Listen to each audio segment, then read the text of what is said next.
Ark in Space Part 3 after this.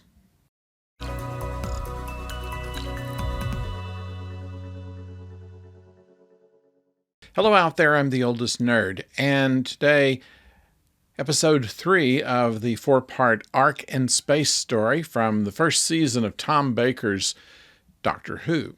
In this, we left Noah having seen green bubble wrap where his hand ought to be, and which means that he's turning into the larvae that has been invading the space station.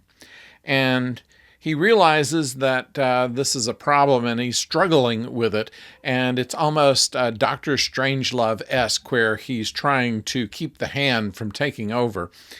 Meanwhile, the doctor is trying to get some of the other people revived so that they can take some action against the larvae, at least learn more about it, and takes a chance by linking his own brain along with the cornea of the dead monster they discovered in episode 1, and tries to find out just what they were, what they are, what their intention was, and how they might be able to defeat them.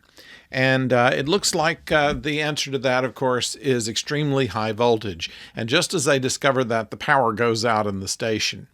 So in trying to transmat back to the control room, and this was the first time that the word transmat was used under Tom Baker. They called it a matter transmitter in the first episode, but the doctor did say the word transmat, and from then on, that's any time that there was any kind of what Star Trek would call a transporter device, they called a transmat, matter transmitter. Although it's also kind of an inside joke in that you are creating a mat in order to make someone disappear in the scene, stay there. It's kind of a movie type of effect that, of course, they do with chroma key. We start out the episode with Harry making a sexist remark at the expense of Sarah Jane, saying that there is a female leader, and we won't go into what the joke was. At any rate, once again, this is something I find that Elizabeth Sladen had some problems with even at the time, where there was not the same kind of sensitivity to women jokes at that time as there is now, but it's not saying that there wasn't any. And she did have to kind of grit her teeth during much of the writing for these episodes that she's in, where she's portrayed as a weakling, as someone who's not very bright, as someone who is always getting in trouble. They move their way out of that eventually, but we're still in the early version of that. She does have a good line, though. She says that as the doctor is trying to work something out, he's talking out loud, which is causing some confusion among some of the others that don't know him as well. She said, he talks to himself because he's the only one who knows what he's talking about. I thought it was a funny line. And so it ends on a cliffhanger, as always, with the multi-part episodes, and we'll have the resolution to this next time. I'd like to know what you think about it.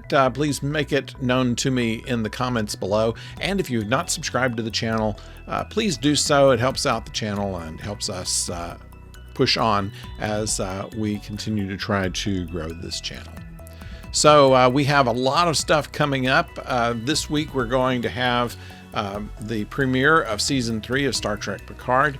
We're going to continue with our retro reviews of the Tom Baker Doctor Who.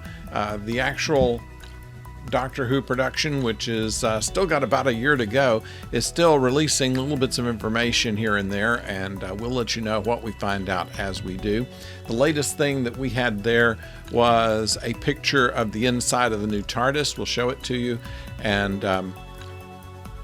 it's over there. Hope you like it.